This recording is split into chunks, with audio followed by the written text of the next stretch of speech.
graduation.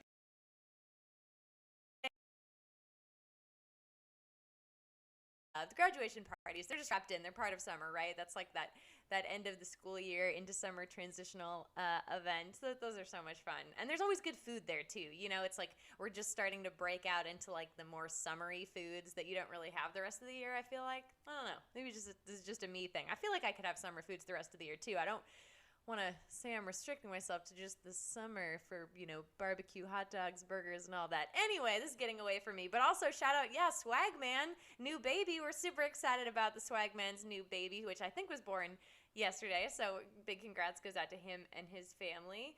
And of course, we're gearing up for the big 4th of July next weekend. We have a ton of fireworks in our neighborhood. Does anyone else have like a lot of fireworks that happen in their neighborhood? Actually, LA's pretty cool because if you can find like a high vantage point, like up on Mulholland or something like that, you can see the whole valley full of fireworks, and it's pretty neat.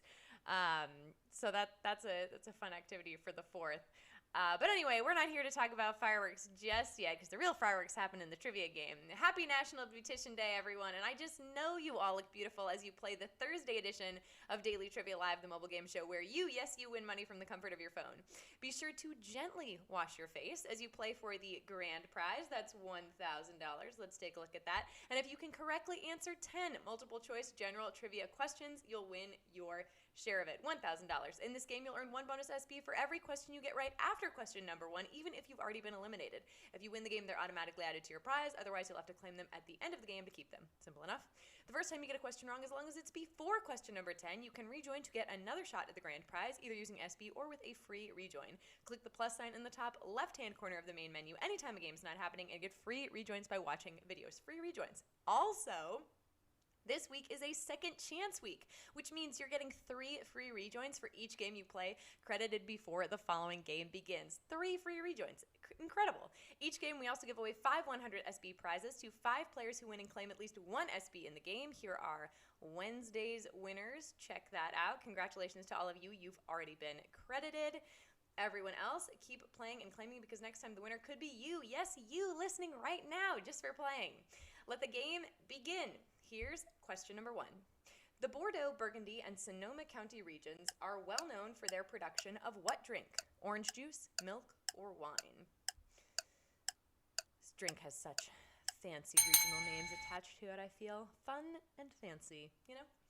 The climates of these regions and their soil make them the ideal spot to grow grapes. And the grapes grown in those regions are ideal for making wine. Wine is the answer we were looking for. 12,902 of you, 95% of you got that right because there's no whining in trivia, right? All right, our next question is going to be worth 1 bonus SB since we crushed that one. Like grapes for wine, working it all together. Here's question number 2. According to mythology, what happens when you lock eyes with Medusa? You turn to stone, you get a tummy ache, or you go to jail. When you lock eyes with Medusa. I feel like Greek mythology has really come back into the zeitgeist in the last couple of years. Like there's a ton of new fiction about Greek mythology that's really quite good. Medusa was a priestess to Athena, whose vow of chastity was broken by Poseidon. Since a temple of Athena was defiled, Medusa was cursed to turn men to stone with her gaze, among other things. Turned men to stone was the answer. Wow, 13,698 of you, 99% of you got that right. I am hugely impressed. See, this is what I'm saying. It's just in the zeitgeist. Our next question is going to be worth 1 bonus SB since we're crushing it so far. Here's question number 3. Which of the following types of street is typically the widest? Court, way, or boulevard? We're looking for the width here, not the length or the depth, the width, you know, one of those classic 3rd grade measurements, you know. I feel like 3rd grade is the right time.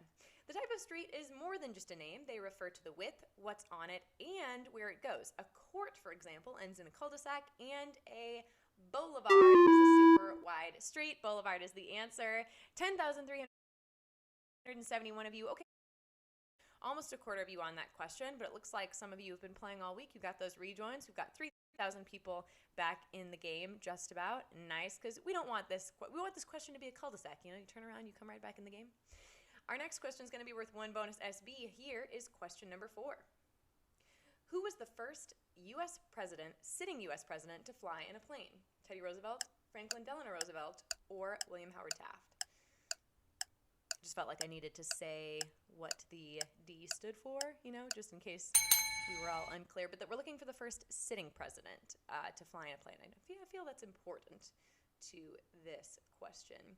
Teddy Roosevelt was the first president to fly in a plane, but it was after he was out of office. It was his cousin, Franklin Delano Roosevelt, who was the first to fly while in office. FDR is the answer. 9,363 of you. Okay, 71% of you got that right. I feel like we did pretty well on that question because I thought that was a particularly tricky one myself.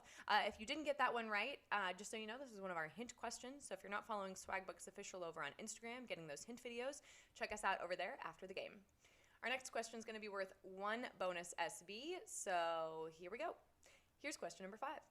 What does the word karaoke translate to in Japan? Empty orchestra, electronic accompaniment, or amateur singer? I feel like this is just another good bit of trivia. I feel like you can learn things while you're doing Daily Trivia Live, right? And then you can impress your friends when you're at karaoke with your trivia. The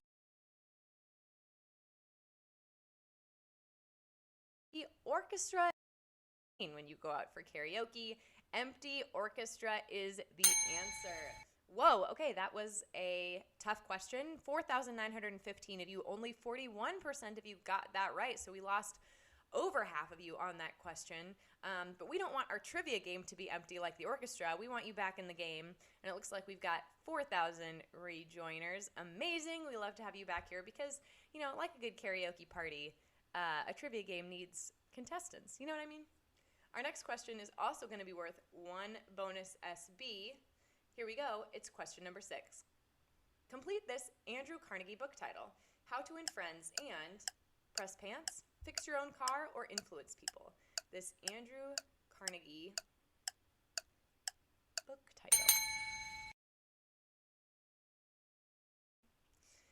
Originally published almost 90, yes, I said it, 90 years ago, people are still using it as a guide to conduct a business and navigate sales. After all, who wouldn't want to win friends and influence people? Well done. 8,483 of you, 97% of you got that right. I don't know if you're all winning friends and influencing people, but I feel like we're all friends here, so maybe you've just all read the book. Our next question is going to be worth 1 bonus SB, so here's question number 7. Which of these directors' careers was launched by Mel Brooks? Steven Spielberg, David Lynch, or Brian De Palma? Which of these directors' career was launched by Mel Brooks? Another one of our hint questions. Again, we post hint videos on Thursday for the Thursday game over on Instagram at Swagbucks Official. He had won grants from the American Film Institute early on, allowing him to make his first feature film, Eraserhead, which Mel Brooks loved and helped David Lynch make The Elephant Man. 6,943 of you, 82% of you got that right. So I feel pretty good on that question, especially.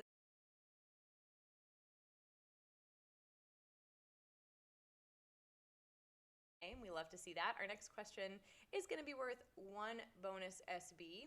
Here we go. It's question number 8. Which of the following musical acts was not caught lip-syncing a live performance? Pavarotti, Red Hot Chili Peppers, or Paul McCartney? This musical act was not caught lip-syncing. I feel like that's an important part of this question, the not caught, Ashley Simpson's snafu with lip-syncing on Saturday Night Live may be the most famous one, but other artists have had embarrassments with it, which is something Paul McCartney has avoided. Paul McCartney is the answer here. 2,668 of you. Whoa, okay, only 38% of you got that right. So we lost over half of you on that question as well. This has been kind of a tough game. It looks like we've got 1,600 people back in our game, though. It's a tough question, right? Because it's like, what if they didn't get caught? But this was about being caught, to be fair. Our next question is going to be, and you always go viral when you do, it's a big moment. Our next question is going to be worth 1 bonus SB. So here's question number 9. Kendrick Lamar's hit diss track, Not Like Us, was part of a public feud with which rapper? Drake, NLE Choppa, or Snoop Dogg? The hit diss track, Not Like Us, which you may have heard around. It's pretty popular these days. I know we've asked about this track a few times, but it's been in the zeitgeist, as I said. The Dodgers used it as their theme song during their World Series win. Shout out Dodgers. Then it was in the Super Bowl halftime show. So Drake can't catch a break. Drake is the answer, which means 4,106 of you have made it this far and are ready for our final question. Well done, all of you. Now, Monday is the last day of June Joinathon, which means you'll get a free rejoin just for playing, so don't miss out. Literally, all you have to do is show up. June Joinathon. Quick reminder, there are 2 ways to get SB from Swagbucks Daily Trivia outside of our live games. One is through the Daily Trivia Challenge, the quick hostless version of our game that you can play on your schedule up to twice per day. Second is by clicking the More Ways to Earn button wherever you find it in the app. Both will get you SB towards your daily goal. But I want to focus in particular on that More Ways to Earn button because that's how you reach the Tapjoy wall, which is filled with quick, easy to complete options.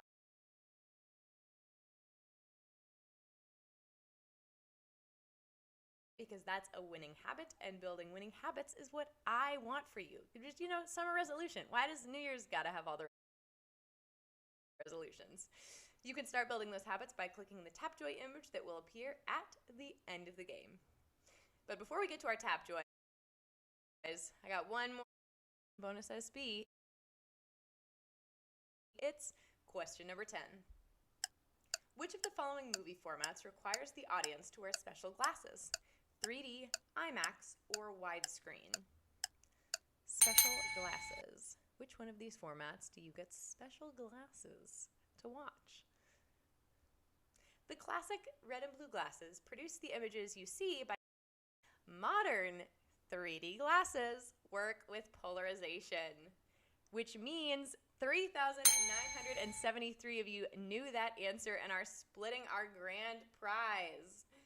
Well done to all of you. Sincerely, congratulations to all of you who are splitting our grand prize today. We had some tough questions in there. Let's take a look at some of our winners. We've got Minnie Moose 07, Chef of Sweets, Divine 827, Dave 2319, Measle B, Sierra McKenna 0, Nico's Fam, Ward Salmon. Amazing. Good work. Now that you have all these new SB in your account, you know what to do with them. Redeem them for PayPal cash or gift cards to Amazon, Starbucks, Target, and hundreds of other places. Great job all week long. Come back Monday for the final June Joinathon game. Thank you for playing Daily Trivia Live.